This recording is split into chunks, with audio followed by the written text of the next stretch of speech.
Want to thank everybody for their comments earlier. We do appreciate your comments. We do learn from your comments. I will say that we will be putting together a new FAQ. We'll make sure we do get it out to the Mountain Avenue community as well as the Rosemont and CV area. I do want to remind the community that as we go through this process, we're not necessarily a willing participant, and so this is something that another city, another district has brought to us. It's not something, as I've said before, we have sought out, and so I don't want to lose sight of that. I have been in constant communication with Wendy Sinnett, who's the superintendent of schools in La Cañada. I did offer the open enrollment again and was told that that is not an option in their eyes. So we did go over that one more time as I was directed by the board.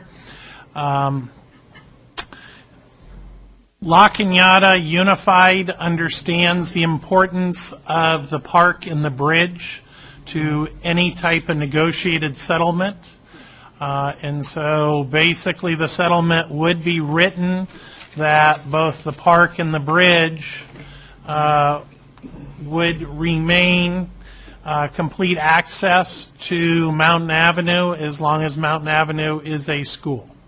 And it is my understanding that the city is on board with this, but as we're all aware, okay, the details of how it's written up are what count, and so that will be done very carefully should we move forward. The other thing I want to address, this has not been decided by this board. Okay, board members have weighed in one way or another. Okay, they're leaning one way or another. Some more so than others, but this is very fluid, and as I talked about before, okay, we wanted a negotiated settlement should we decide, so we took the emotions out of the settlement and did what we believed was fair for all sides. Okay, and I will go back to the fact that we are not necessarily a willing participant, but that's the reality of where we are. So having said that, tonight we will be talking about the survey as well as special education, which were brought up at the last meeting. So with that, I will turn it over to Ms. Luke. Thank you, Dr. Sheehan.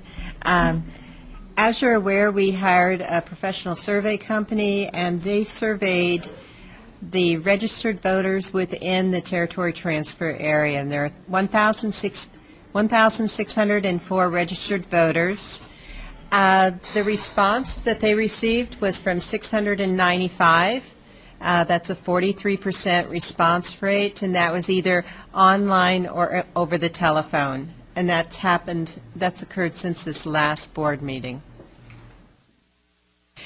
They ask a question at the very beginning of the survey, prior to giving any information regarding the territory transfer, what was involved, and they wanted to get an initial response, and then they came back later to test the same question. And the first question they asked was, in general, do you support or oppose the boundary change that would make your household part of the La Cañada Unified School District? And 85% responded definitely yes, 5% probably yes, and 2% probably opposed, 6% definitely opposed. So this was asked of all of those that they were surveying prior to giving them any information about tax rate increases, the various impacts, how the transition would occur with the students. They then provided that information to them, and they asked the same question again. Basically, would you be in support or oppose the boundary change? And it shifted the responses a little bit in that 85% still said definitely yes. 5% probably support, same as in the first question. And 1% probably oppose, 7% definitely oppose. So just a very minor shift as we went forward. Pretty definite. We also wanted to pull the concept of doing the, allowing the students to attend whichever school they chose. So the question was asked, rather than change the school district boundary, another option would be to allow students who live in the Sagebrush area of La Cañada the option to go to schools in the district of their choice, Glendale or La Cañada. And to that they were asked, change the school district's boundary to make your household part of the La Cañada Unified School District, if that was their preference. 79% said that was their preference. The number that said do not change the school district boundaries, but allow students in the Sagebrush area the option to go to schools in the district of their choice, 16% of them chose that option. 3% unsure, 2% preferred not to answer. Those were the primary results of the survey that was given. There was some additional information as to the demographics of those responding. A significant number of those responding at one time had children going through the school system. So they had adult children that had gone through our school system. That's really the survey results that we have available, and so. Questions or comments? Dr. Karpetian? It's really interesting. I mean, the first thing that I looked at, I asked myself, who are the people who, the 78% of the survey who opposed the territory transfer, and I looked at the percentage of individuals who actually have children in the district, and I look at it and I see that majority don't have children in the school district, or they're not school-age children. They don't have school-age children. That was interesting for me to see that, majority of whoever responded, basically whether the transfer happens or not, whether it really doesn't affect them as far as being at, La Cañada or Glendale Unified. So for them, that's what I see, that the whole picture that I look at, for them it just doesn't matter. There is something other than their kids going through the La Cañada school district, so that's the picture that I get. If it makes sense or not, but yes. Question on this. Is it pretty safe to say that the percentage of responses who have children in district is pretty reflective of the percentage of those, the 1,600 or so, who are living in Sagebrush area in terms of good representation of those who are parents with school-age children? Did we capture a good sample of that? Yes, we did, statistically, as far as having that representation. Whenever you go out to the voters, when we did Measure S, the vast majority of the population do not have children in our schools, if you were to look at the number of households and the number of children that we have. Okay, thank you. Comment. Just regarding the survey, my comments regarding, first of all, I think the number of responses off the charts. I mean, they have a survey of how many actually responded, almost 43% is huge response. So you look at the number and you look at the aspect. I know we talk about children at district and what it is. You look at the impact of how many kids actually, or some of the families will be giving survey, but you look at the numbers, what we're getting back is from a large amount of respondents, which is very high. Usually when you do tests, and they do field tests, because I'm in marketing, you test a pool of 100 people to see where they stand. We actually, they spoke to or connected with over 600, sounds like, That's a lot. That's a big 600 households in that area. And to see the overwhelming, we knew, I kind of suspected some of these things, and the numbers are very strong where they stand, obviously. And it just helps us look at the picture of what's going on in general with this because of just this part. So I appreciate the work that True North did and the diligence they did, Ms. Luke, and I appreciate how much they really dove into it, because I've studied surveys before, and it's impressive, so I want to thank them for the work they did. But two, the numbers are compelling, what we're seeing, but I do understand the point of people having kids or not having kids voting. It's like that on every street. There's kids without families or with families or in private school or not in private school or in Catholic school or versus public. So I just appreciate the work they did. I have other comments on other items, but not just on the survey. That's all I have for now. In the interest of time, at our last board meeting, I did not comment on this issue. There were a number of people who were waiting to be recognized. But I am happy to comment it on this evening. By all means. I also, yes, by all means. We're only doing a survey now. Yeah. Okay. Yeah, and so at this time, we also had the opportunity, it was brought up that special education was one of the other areas. So with that, I'll turn it over to Dr. Lambert. With any proposed phase-in period of a territory transfer via agreement, we have the issues as to who actually is responsible for the students. Under federal law and state regulation, you have some terms.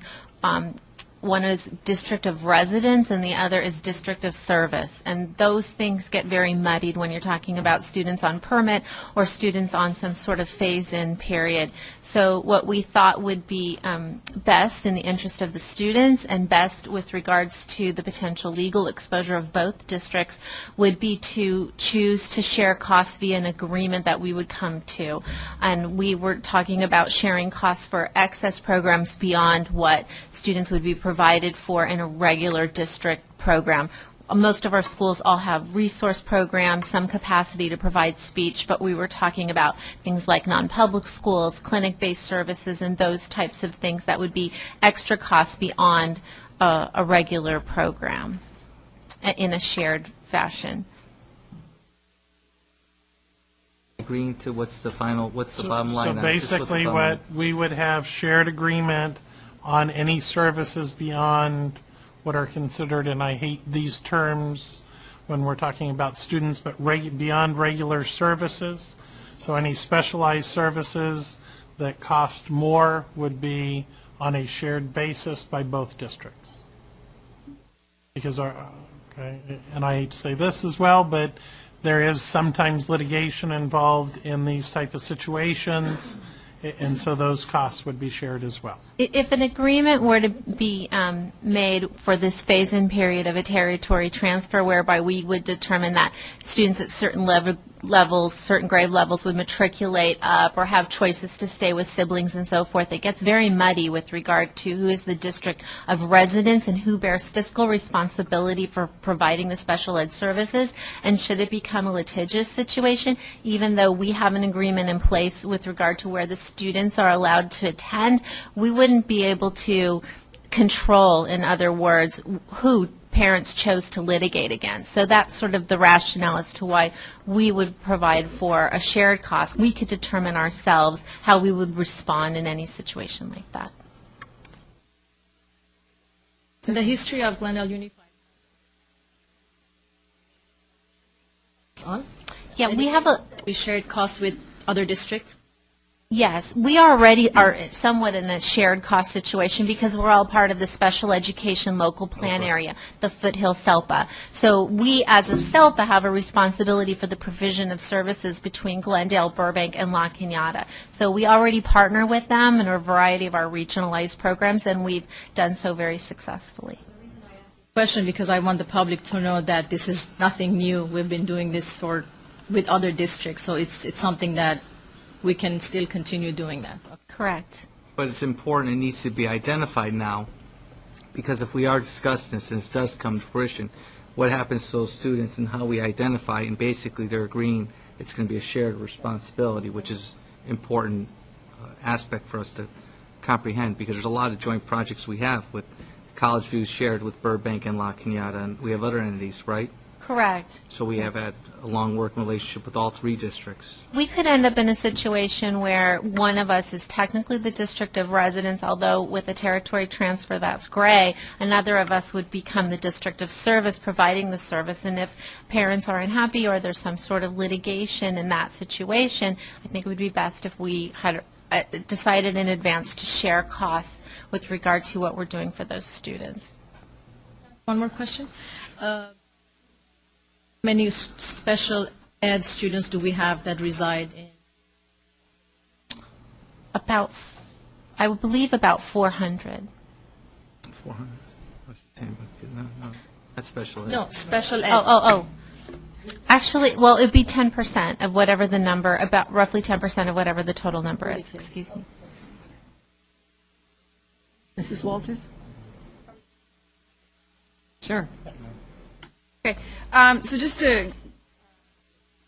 with general comments, a couple of things I want to make sure that, reminding us that this is not a situation that we asked to be in, that we were put in by the La Cañada City Council and School District. And so we were given a choice. So the choice is whether or not we negotiate an agreement with them and come up with something that we believe is amenable to both parties, or whether we essentially do nothing and allow them to go through the process. And then should we have an outcome that is not in our favor, then we would then at that point choose to fight it to keep the territory in part of GUSD. So in my mind, again, I'm choosing between, do I want to negotiate something, or do I want to roll the dice and have it be then out of our control, really what the result will be, and then choose to have a legal recourse at a later point should we, and presumably no matter what happens, no matter which side wins the first round, then there will be an appeal by whichever party loses. So I would assume this is going to be a long, drawn-out process if we choose not to negotiate. As Mr. Krikorian has frequently said, a high cost to conflict, and so that is why I have believed all along that negotiation was actually the best option. And again, because in some way or another, this is the 7th time that this has come up, and I don't see that, basically you get a generation that passes, and somebody else's idea, and we end up fighting this again. A couple of things that I think I want to be very clear about. The property, the park that's in La Cañada, so I have been under the impression that we are not able to own property that is outside of the school district, so that is something I want to make sure that we know for sure, whether it's legal or not for us to own property outside of the district, because that would be something that would, that we could then maybe consider. I think it's important for people to understand, though, that if we don't negotiate and we go through this process, that because that would be within La Cañada, then that would be that property goes to them anyway. So again, then we have no control over what happens. We don't get to negotiate that anymore. If we are on the wrong side of the decision, that just goes to La Cañada. And I guess there's also some debate as to whether or not we would be compensated for that. Originally, my understanding was no. I hear that there's some conflicting information about whether or not that's going to happen, so I hope that's another thing that we can definitely clarify before we make a final decision. But it sounds to me like the property is actually the biggest deal. One of the, and I believe we have said no one in the sagebrush has to go to La Cañada schools. That part of the negotiated agreement is that they would allow permits, and that we would accept permits for any student who wanted to be part of the Glenville Unified School District and not part of La Cañada. Is that correct? Okay, we agreed that for the 6 years we would take the permits back and forth, and then we also stipulated on the permits for siblings, okay, and legacy families that the expectation is that they would be released to go back to the Glendale schools. So I'm glad to know that we did re-offer the open enrollment. That was the first thing that we offered. We believe that that was the best solution as well to this. I'm sorry that that is not, that again. So I want to be clear that we were open to that. The timeline for this, we've been asked over and over to wait. So the timeline for this is really driven by La Cañada, because they're the ones that have said that they're waiting for us to determine what our next steps are going to be. Maybe Dr. Sheehan, we can ask how long they're willing to wait, or what kind of timeline is acceptable. But everything that I've heard so far is that this is relatively urgent to them, and that all that they have to do is move forward in the process. There's nothing standing in the way of them moving forward in this process other than the agreement that we have that we are trying to negotiate something. So I appreciate that people want us to take more time to do this, but again, once this starts to move forward, we lose a lot of the control that we have in the process right now. So I would, the property is a deal breaker if we can't, and I know you have stated that before. The property is the final deal breaker if we don't get the right concessions around that. But otherwise, I appreciate everyone's concerns. I hope that there's some understanding of the constraints that we're under and the risks that we take by not going with a negotiated settlement. Ms. Nahabedian? Sure. I appreciate hearing Ms. Walter's comments, because there's a lot of agreement there in that we are not willing participants in this. This is something that that we've been forced to deal with, and that negotiating this is a better outcome than having it done to us, partly because I believe the history, going back in history and looking at what we won and lost in the past when this came up, looking at that doesn't give me a lot of hope in terms of going to court or getting into litigation and all of those pieces. What I would say in terms of a different thought that I have is that we should really tell La Cañada how long we need to have our district be in a good position for this transition. And I say that because, we are clear, I'll speak for myself, I am clear that I'm serious about negotiating this and moving forward in a reasonable way. So we're not sort of just saying so, but we're going to drag this out for 10 years, or we're going to change our minds later. We're quite serious about figuring this out. So there's a cost for La Cañada as well, knowing that we are serious about this. There's a cost to them to move ahead unilaterally. There's a lot of cost to them. And so I do believe that it's reasonable to take a little bit of a time. For example, we're still waiting. We would like to know, can we have the property outside the district? Can we own that? So we're going to get information back on that.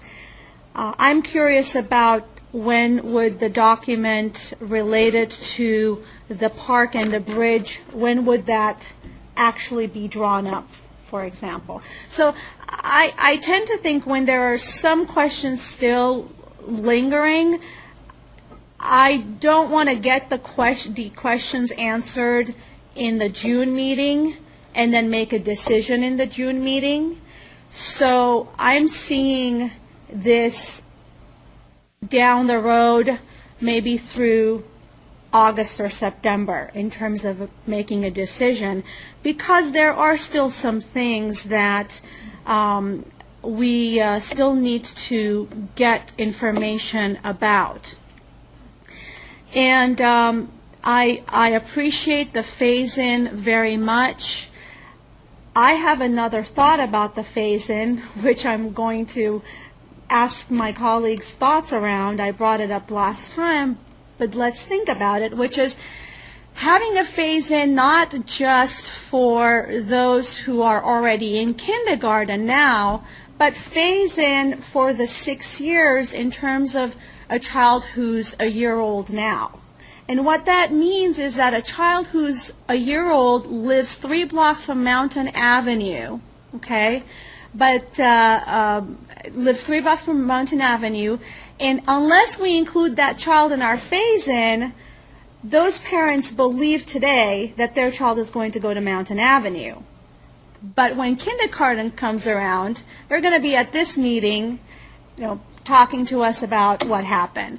So the phase-in, I would like us to consider the possibility of including that group of folks. I think we had a parent here last week. He was here. He didn't have a chance to come up and speak again. A parent who has a child who lives in the area, who's close to Mountain Avenue, and has made a decision already, or their understanding is that they're going to go to Mountain Avenue. Why pull the rug from under them?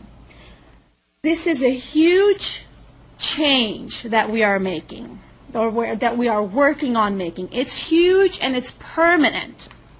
So to include a phase-in that also honors those families and those kids who who are not in the kindergarten now, but might be in a couple of years, and they miss this phase-in opportunity. So I'm curious about that. And the park and the bridge, we're all on board together around having that there be no legal question around having that be the case where Mountain Avenue can use it. And as Dr. Sheehan said, really it's the details of that, so I'm curious to see that coming, to figure that out. I also have another thought as we're moving through this in terms of perhaps us as a board coming together on this. I'm wondering if we vote on this in a couple of months, let's say in end of summer, which is really in a couple of months, after we have these documents together, perhaps what we could also do in order to give our remaining community a bit of the opportunity that they're asking for is to go ahead and take the vote, and also plan on 2016 fall 2016 being the possibility of a starting point. That's something that I can get behind. So that's another thought that I have about negotiating and figuring it out together. So I'll end there for now. Thank you. Mr. Krikorian? Mr. Krikorian? Okay. Boger, you know what? I know you want me to go first. That's what you're waiting for, obviously. And I'm saying something new. No, that you may or may go not. for it. I'll go for it. Okay. First of all, last I checked, and I want to be frank about this, and I know we're all having, and I have a prelude of comments. Last I checked, it's not Glendale and it's not La Crescenta land. It's La Cañada land we're talking about. And we are talking about a case here. We were approached this discussion numerous times, and I know many of us in this room may have not known some of these discussions, the 3 instances we had. And I want to predicate a couple points here, and I'm going to get to the facts. First thing we're talking about, first fact, is we have a great working relationship with our school districts in Southern California, specifically our 5-star coalition. And that is South Pasadena, Glendale, La Cañada School District, and Burbank. Our 5 presidents meet consistently for years. We have a great working relationship that helps us. We embrace it. We share resources. Obviously, we have a family member that has specific land that they own. Technically, it's their land. It's not Glendale land or La Crescenta land. I know La Crescenta Town Council has a lot of passion about the impact, but La Crescenta City Council and the Glendale School Board and the Glendale City Council does not own that land. That's La Cañada land. So that's a fact. Yes, it is in our district. Yes, there's been 3 attempts now to make this happen. But there's a couple things going on here. And it talks about, and one thing Ms. Walters brought up, it's not just the cost of conflict. Cost of conflict isn't just legal. People say, oh, don't worry about legal things. It's not just legal things. As you heard Johnny Richardson mention before, our district was one of the few districts that didn't lay off anybody. That's unprecedented. You heard today Dr. McCarthy with Cerritos have an 875 API. That's unprecedented what people say about our schools. We have 20 elementary schools that are all amazing. These are all facts. The other fact is that what's going on is it isn't just the cost of legal costs, it's the staff time. Dick's team, Dr. Sheehan's team, and the faculty and his cabinets have to embark on a 2-3 year long process. And we're just talking about quality staff time that we're doing great things for our kids. That's a fact. The other fact is we're talking about impacting 16 kids, students next year. Another fact is Mountain Ave's enrollment is what, Dr. Sheehan? This should be simple. It's 450 students about? Do I have to give answers? 550. Okay, I know Balboa and some of our elementary schools are 500, 600, 700, 800, some of our schools. I know Monte Vista's at what numbers? What's Monte Vista's at? Monte Vista's going to get to 800. 800. Okay, we look at 2 schools. I can't tell you how many times parents have pounded on my door, Greg, we want smaller class sizes, okay? I think the key thing I want to circle back here, and I think this is going to send a message to everybody, specifically in those protecting, this is a line I'm going to say, protecting the integrity of neighborhood schools, first of all. I think that's a clear point we as a board have to do. We most have to protect not only Mountain Ave School, but Cerritos School and all of our schools. So I'm steadfast when we talk about what's our plan is to protect the kids in those schools. If we reduce 16 students or 20 students out of a school, you know what? I remember the day we were here when Rosemont parents were here saying, my kids can't get a locker. They can't even walk in a hallway because it's so crowded. We're talking about 16 or 80 kids who live in La Cañada. Don't live in Glendale, don't live in La Crescenta. So when I said those comments, it's not a collapse, it's not the earth is round, and I know certain people made up comments about those things. The fact of the matter here is that, and I want this to a lot of my friends and family members who I do know very well for many years in La Crescenta, my first goal as one board member is to protect La Crescenta and protect our kids in that community. So I want that loud and clear, that I want Mountain Ave and Monte Vista and Lincoln, La Crescenta, Mountain Ave, Fremont, Dunsmore, all to have protected communities and have a neighborhood school. So if it comes to fruition, the questions I have, Dr. Sheehan, are more is about the timeline now, because it's brought up many times, what's the timeline? Where's our breathing point? A lot of people we heard today, let's hear more debate, let's hear more dialogue, let's hear more concerns. We already know, I think all of us have all said the same thing. We want an open park, right? You've heard that from all of us say that. So let's clear, that's a fact, all right? So if we're not going to get an open park, and it's not going to have open access for safety, because I don't want to hear someone again saying, oh, we need safety. We all agree with that. We all agree with saying we want an open park, we want full access on that gate. That's unwavering. The part where I have a little question with is that after seeing these survey results, I don't see how an open enrollment personally would really impact La Cañada, why they would be concerned about it. When you told me they were against it when you asked for it. Because my feeling is, because there's a couple points here. One is the park. That's off the table. We know where we stand on that as a body. We're not moving on that.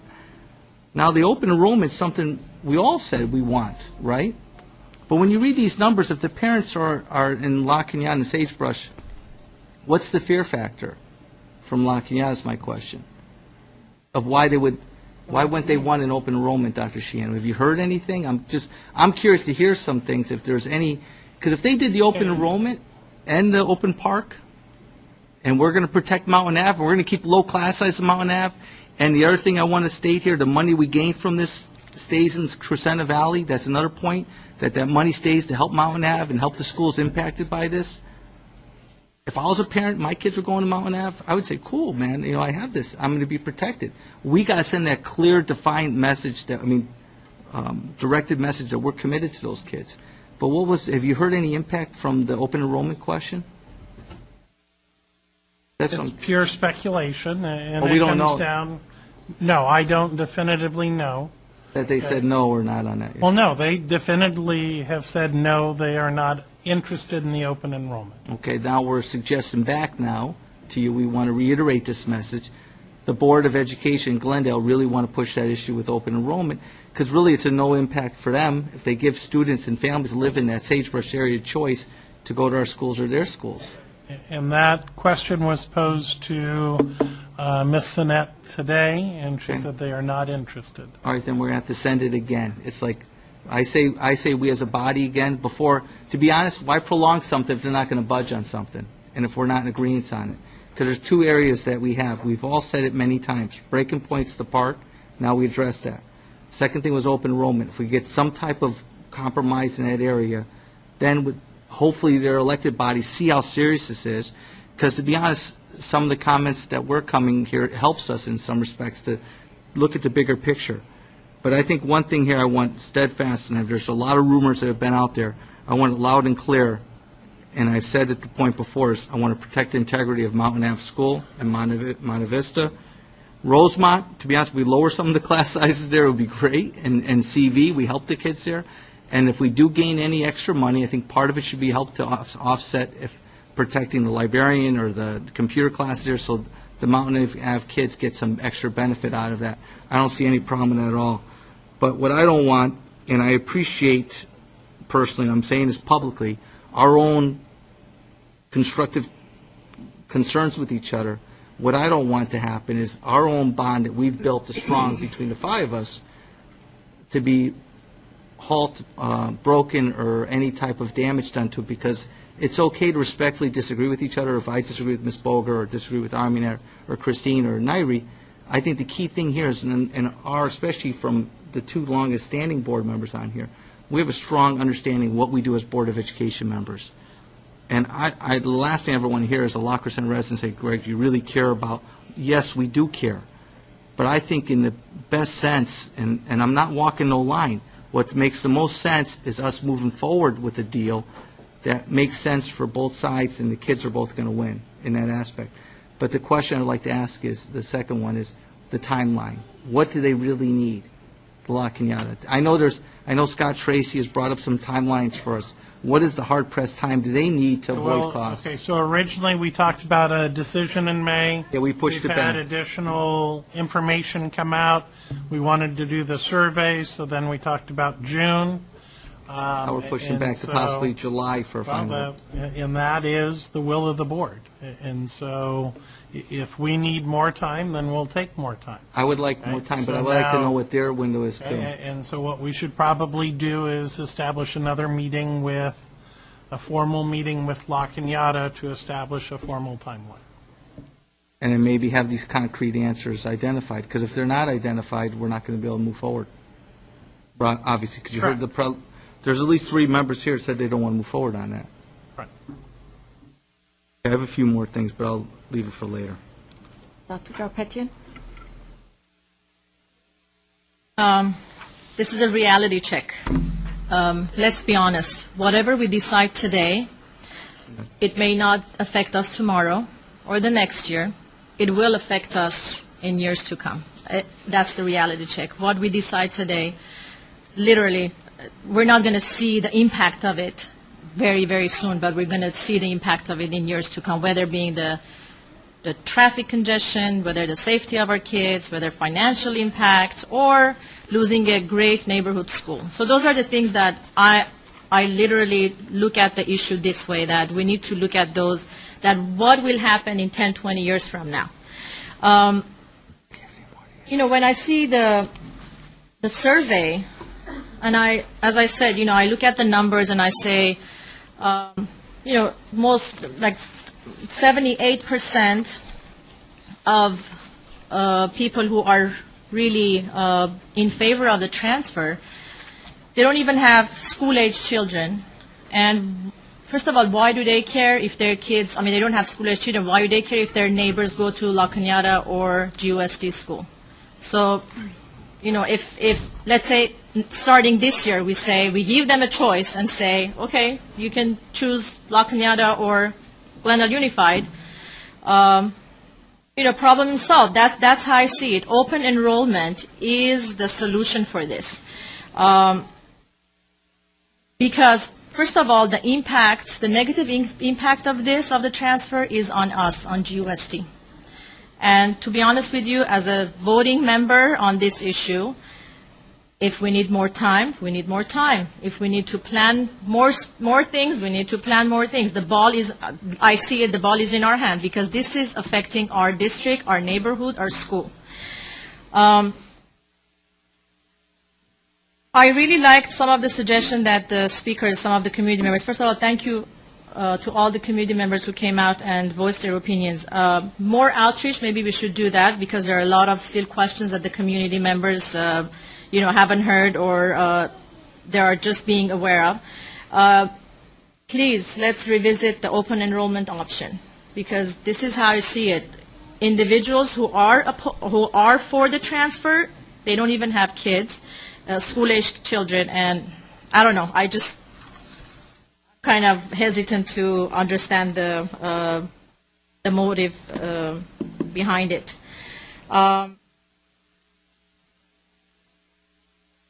Last time I was clear, park and the bridge, it's a deal breaker for me if it's not a permanent access. And I remember from previous reports that it said Glendale Unified owns that land. Yes, of course.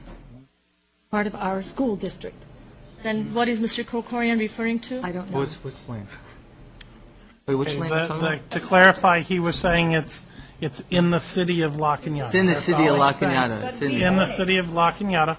Okay, and so, and that goes back to Ms. Welter's comment, is if we have a boundary rechange, What happens? okay? Okay, That's what that we're asking. I understood, but So We don't would know we yet. be allowed to maintain owning property outside of our district? And we don't believe we can, but we will verify that. that part I understood, but I didn't understand what he was saying. Anyways, and also I like the FAQ. So if we can prepare an updated FAQ. Let's see. You guys have heard what my position is on this. As I said, this is affecting our district, this is affecting our neighborhood, this is affecting our student, and you know what? We need to make the best decision we can make, not to have a negative effect on when I say our kids, that's including the La Cañada kids who go to our district. Those are our kids too. I'm not separating them. But I'm not against the transfer, but you know what? We have to plan this out maybe a little bit longer, just to make sure that we're not kind of giving away beautiful, wonderful school we have up there. And if it requires us to change the boundary, let it be, but we need to plan this ahead.